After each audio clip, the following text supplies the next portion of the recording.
Hello friends, welcome to Jeevanya's kitchen. Friends, இன்றைக்கி நம்ம சட்டுன்னு 10 நிமிஷத்தில் செய்கிற மாதிரி நல்லா கிறிஸ்பியான ஒரு ஸ்நாக் ரெசிபி செய்ய போகிறோம். ஈவினிங் டைமில் டீ காஃபி கூட வச்சு சாப்பிட ரொம்ப ரொம்ப டேஸ்ட்டாக இருக்குங்க.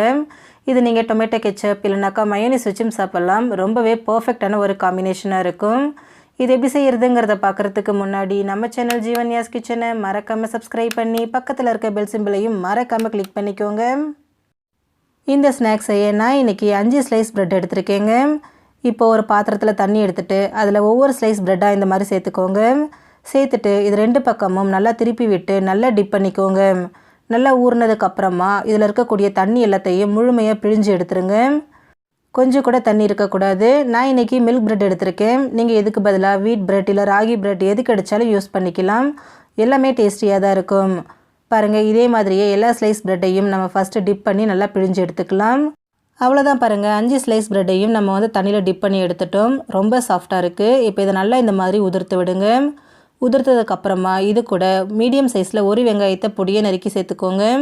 கூடவே கொஞ்சமாக பொடியை நறுக்கின கருவேப்பிலை, கொஞ்சமாக பொடியை நறுக்கின மல்லி இலை, 1/2 டீஸ்பூன் கரம் மசாலா, 1 டீஸ்பூன் தனி மிளகாய்த்தூள், 1/2 டீஸ்பூன் உப்பு, 1 டீஸ்பூன் துருவின இஞ்சி, கூடவே 2 டேபிள் ஸ்பூன் அளவுக்கு கடலை மாவு, 1/2 கப் அளவுக்கு அரிசி மாவு சேர்த்துக்கோங்க.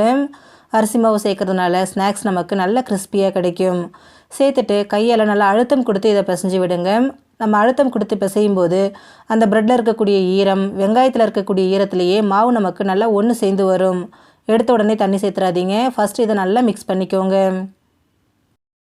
பாருங்கள், நல்லா மிக்ஸ் பண்ணியாச்சு. கொஞ்சம் ட்ரையாக தான் இருக்குது. இப்போ இதில் நான் ஒரு 2 டேபிள் ஸ்பூன் அளவுக்கு மட்டும் தண்ணி சேர்த்துக்கிறேன்.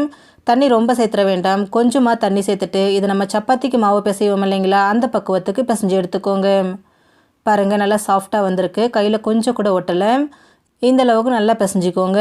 இப்போ இதிலேருந்து கொஞ்சமாக மாவு எடுத்துக்கோங்க. எடுத்துகிட்டு நான் இதை சிலிண்டர் ஷேப்புக்கு உருட்டி எடுத்துக்கிறேன். உங்களுக்கு என்ன ஷேப் விருப்பமோ அந்த ஷேப்புக்கு நீங்கள் இதை நல்லா உருட்டி எடுத்துக்கோங்க. பாருங்கள், பர்ஃபெக்டாக வந்திருக்கு. இதே மாதிரியே மீதி இருக்கக்கூடிய எல்லாத்தையும் நம்ம உருட்டி எடுத்துக்கலாம். நீங்கள் இதை போண்டா மாதிரியும் போட்டுக்கலாம், இல்லை வடை மாதிரி தட்டியும் போட்டுக்கலாம். உங்களுக்கு எப்படி விருப்பமோ அது மாதிரி இதை ரெடி பண்ணிக்கோங்க.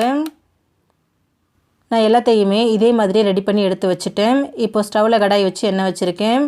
எண்ணெய் நல்லா சூடானதுக்கப்புறமா நம்ம ரெடி பண்ணி வச்சுருக்கக்கூடிய ஸ்நாக்கை எண்ணெயில் சேர்த்துருங்க. எண்ணெயில் சேர்த்துட்டு உடனே நம்ம கரண்டி வச்சு கலக்கக்கூடாது ஃப்ரெண்ட்ஸ். ப்ரெட்டில் செஞ்சுருக்கிறதுனால ரொம்ப சாஃப்டாக இருக்கும். அதனால் 1 நிமிஷத்துக்கு இதை அப்படியே விட்டுருங்க. 1 நிமிஷம் ஆனதுக்கப்புறமா இதை நம்ம கரண்டி வச்சு திருப்பி கொடுத்துக்கலாம். பாருங்கள் எந்த அளவுக்கு பர்ஃபெக்டாக இருக்குன்னு. ஸ்டவ்வை மீடியம் ஃப்ளேம்லேயே வச்சுட்டு பொரிச்சு எடுத்துக்கோங்க. அப்போ தான் உள்ளேயும் நல்லா வெந்து நல்லா கிறிஸ்பியாக கிடைக்கும். இது அப்பப்போ இந்த மாதிரி கரண்டி வச்சு கலந்துக்கிட்டே இருங்க. அப்போ தான் எல்லா பக்கமும் ஒரே மாதிரி ஈவனாக வெந்து செவந்து வரும்.